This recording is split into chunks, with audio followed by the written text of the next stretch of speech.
Leitura do livro Ave Cristo, psicografado por Francisco Cândido Xavier, pelo Espírito Emmanuel. Segunda parte, capítulo 2, Sonhos e Aflições. De olhos postos no firmamento que se povoava de constelações, vamos encontrar Basílio, envolvido pelas brisas suaves do rio, falando para os ouvidos de Tassiano, admirado. A vida para nós ainda representa impenetrável segredo celeste. Não passamos de animálculos que pensam. O poder é uma fantasia na mão do homem, assim como a beleza é um engodo no coração da mulher. Visitei o Egito na companhia de 2 sacerdotes de Amatunte e ali encontramos variados remanescentes da sabedoria imortal. Estudei minuciosamente nas pirâmides de Gize os problemas da vida e da morte, entrando em cogitações profundas sobre a transmigração das almas. O que aprendemos em nossos cultos exteriores é mera sombra da realidade.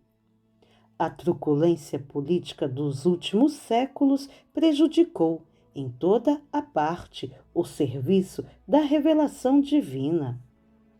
Creio assim que nos abeiramos de tempos novos. O mundo tem fome de fé viva para ser feliz.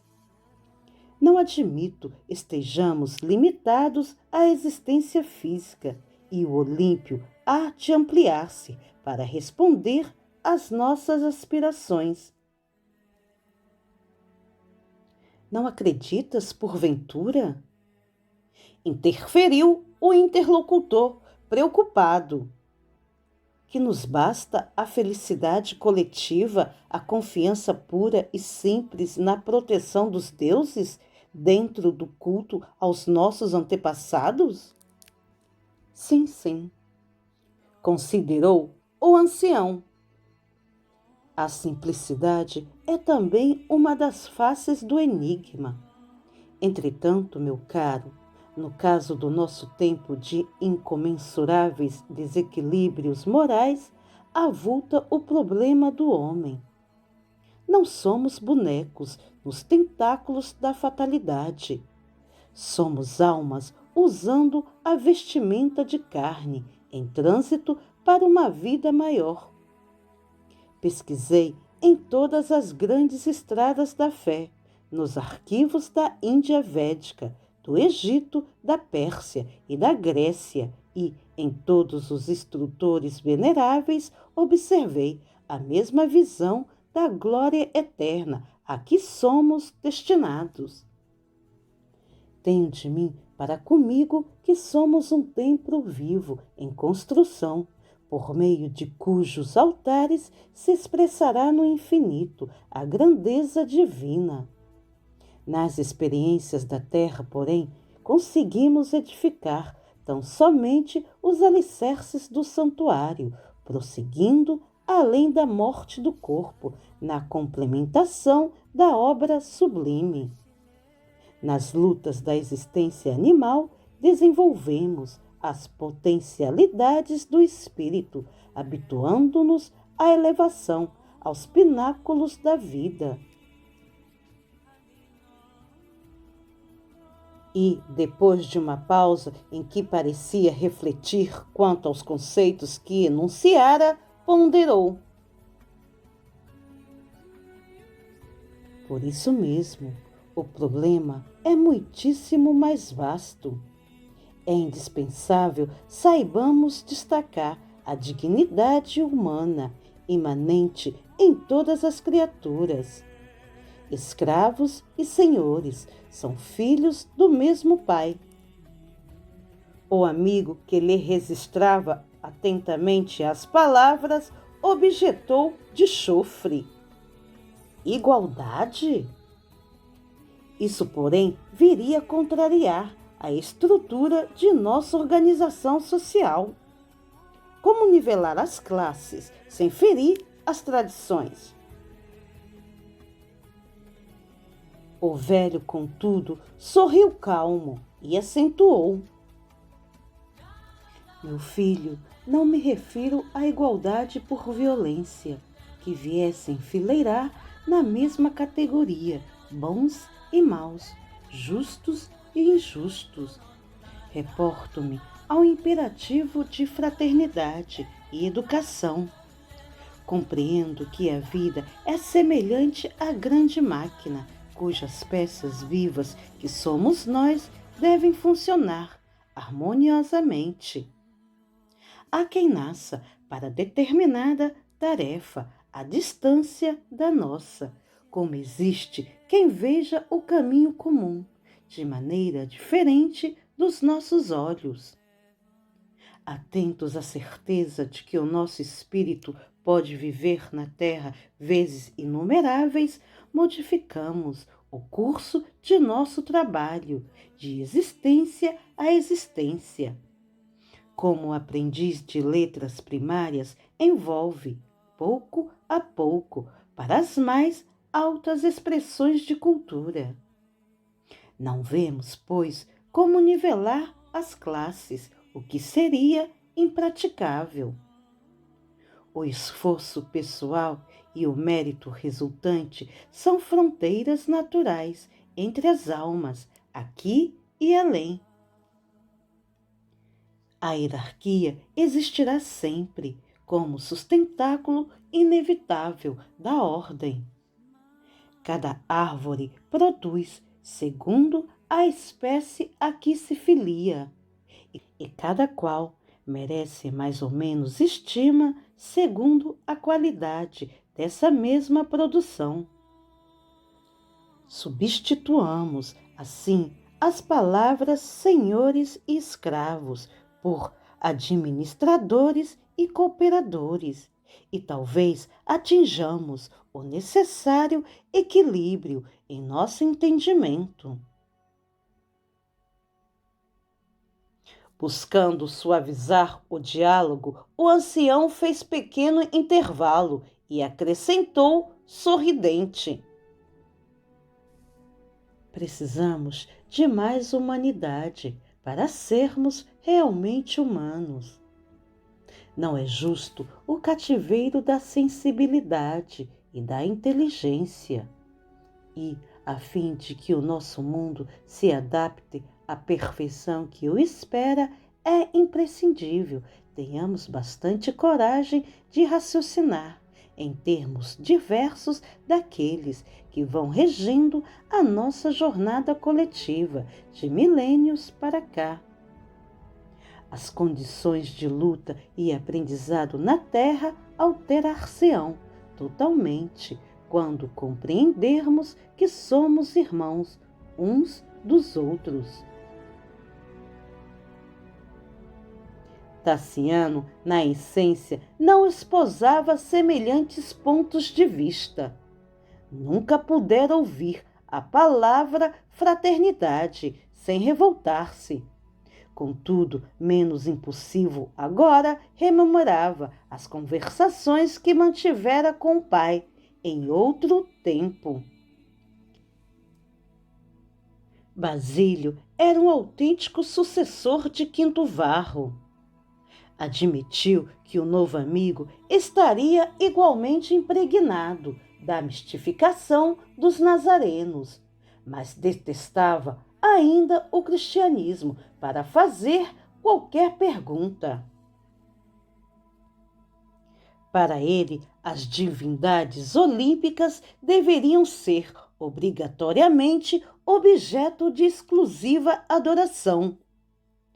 Anos antes, teria explodido em considerações rudes e contundentes, mas o sofrimento moral lhe havia alterado o modo de ser e, no fundo, não desejava desfazer tão bela amizade.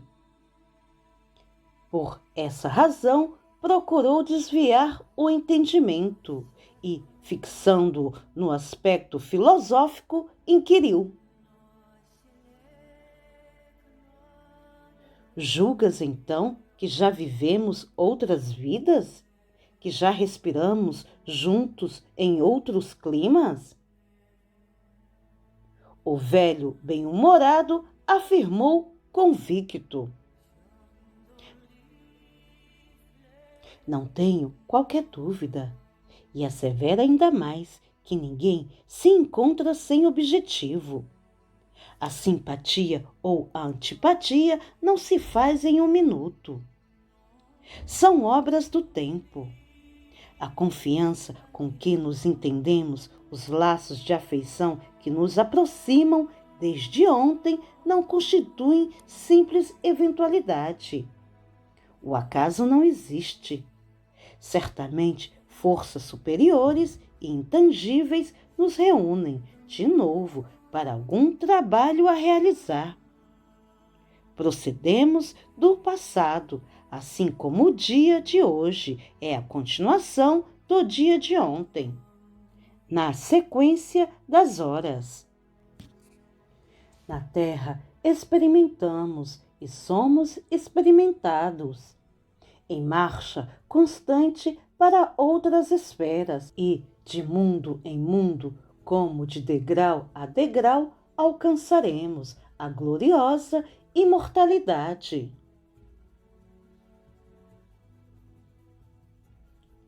As considerações transcendentes, de certo, iriam longe, mas Lívia e Blandina surgiram de súbito e os convidaram prazenteiras para um leve repasto de frutas e refrescos. Os dois amigos aqueceram, contentes. Tassiano, naquela segunda noite de palestra, mostrava-se mais alegre, mais expansivo. Reportou-se ao contentamento da filhinha, na expectativa de afeiçoar-se mais intimamente à mestra, e comentou os planos que ele mesmo delineara, feliz. Basílio passaria a residir em uma casa próxima da Vila Vetúrio, onde o afinador encontraria amplos recursos para instalar-se dignamente com a filha. Estariam todos, desse modo, em permanente comunhão. E o entusiasmo, que é sempre o responsável pelos milagres da alegria, materializou o projeto sem perda de tempo. Em uma semana, verificou-se a desejada alteração.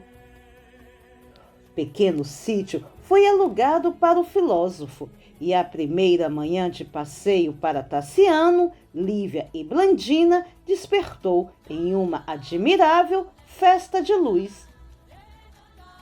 O bosque orvalhado era fartamente percorrido por brisas frescas que perpassavam pelas flores, carreando-lhes o perfume para longe.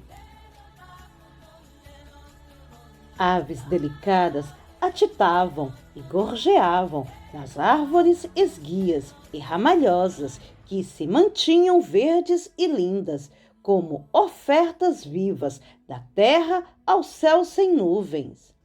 Enquanto a menina, corada de sol, perseguiu, curiosa, um grupo de borboletas, Tassiano parou à frente de um ninho cheio de filhotes em plumes e, mostrando-o à companheira de excursão, exclamou emocionado: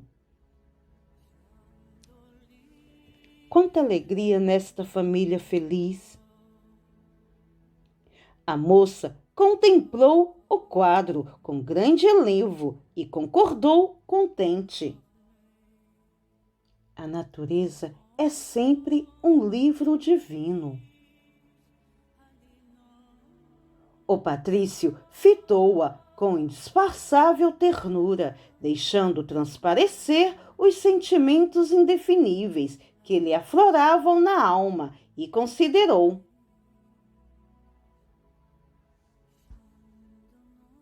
Lívia, há momentos em que, Por mais se nos fixa a confiança nos deuses, mais se nos torna o coração um labirinto de perguntas sem resposta. Por que motivo um pássaro pode fazer a própria casa em harmonia consigo mesmo? E um homem é constrangido a sofrer a influência dos outros na realização dos menores desejos. Por que razão corre em paz a corrente de um rio para fundir-se no mar largo, enquanto os dias da alma humana se escoam atormentados na direção da morte? Haverá mais clemência nas divindades imortais para os seres inferiores? Seremos, porventura, consciências caídas no integral esquecimento de si próprias, algemadas à terra para serviços de purgação? A jovem que se conturbava ante a chama afetiva que lhe resplendia no olhar, pronunciou alguns monossílabos, evidenciando o propósito de modificar a conversação. Mas Tassiano, encorajado com o rubor espontâneo que assomara a face da interlocutora, prosseguiu carinhosamente. Sempre admiti que as tradições familiares devem nortear os nossos sentimentos. Casei-me, por isso, em obediência a elas, e dentro delas formei a pequena família que me segue os passos. Procurei na esposa que os deuses me trouxeram uma irmã para a viagem no mundo. Supunha que o amor, tal como o vemos na existência comum, gerando tantos crimes e tantas complicações, não passasse de mero impulso plebeu das almas menos afeiçoadas à dignidade social. Sinceramente, não surpreendi em Helena a amiga que meu espírito aguardava. Tão logo se nos fez mais íntima experiência em comum, percebi a distância moral em que nos situávamos. Contudo, nela encontrei a amorosa mãe para minhas filhas e conformei-me. O moço esboçou amargo sorriso e continuou. A vida não foi feita de encomenda para nós, uma vez que somos subordinados dela, com o dever de aproveitar-lhe as lições. Cerrei assim as portas do ideal e passei a existir como tantos outros existem, apagando em mim mesmo qualquer despertamento do coração.